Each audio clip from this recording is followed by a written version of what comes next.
एक सेठ से लक्ष्मी जी रूठ गई। जाते हुए बोली, मैं यहां से जा रही हूं, अब मेरी जगह नुकसान आएगा, तैयार रहना, और अगर तुम जाते जाते मुझसे कुछ मांगना चाहते हो तो बोलो। सेठ बहुत समझदार था, बड़ी विनम्रता से बोला, माता नुकसान आ रहा है तो आने दीजिए, बस मुझे आप एक वरदान दीजिए कि मेरे परिवार में हमेशा सुख शांति बनी रहे। लक्ष्मी जी मुस्कुराई, तथास्तु कहा और वहां से चली गई। अब उस सेठ की 4 बहुएं थी। कुछ दिनों बाद सबसे छोटी बहू खिचड़ी बना रही थी। उसने खिचड़ी में नमक डाला और अपने काम में व्यस्त हो गई। तभी दूसरी बहू आई और उसने खिचड़ी को बिना चखे ही और नमक डाल दिया और वो भी अपने काम में व्यस्त हो गई। ऐसे एक एक करते तीसरी और चौथी बाकी की 2 बहुएं भी आई।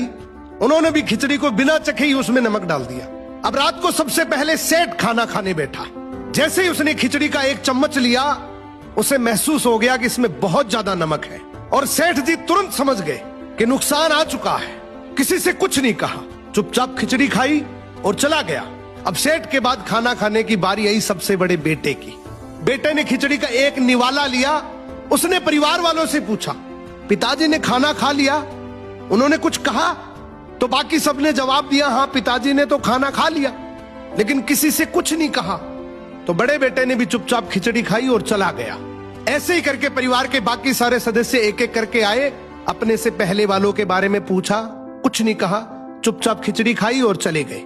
अब रात को सेठ जी सो रहे थे, सपने में नुकसान आया और हाथ जोड़कर बोला, भाई मैं यहां से जा रहा हूं, मैं यहां नहीं रह सकता।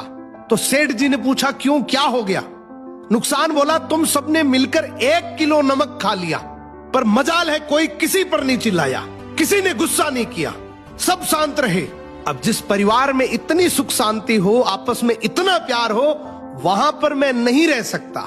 निष्कर्ष कि जिंदगी है तो उतार चढ़ाव, दुख सुख, फायदा नुकसान सब चलता रहेगा, लेकिन जिस परिवार में आपस में लोगों में प्यार है, सुख शांति है, छोटे में आदर, बड़े में बड़प्पन है, उस परिवार का कोई नुकसान, कोई आपदा कुछ नहीं बिगाड़ सकती।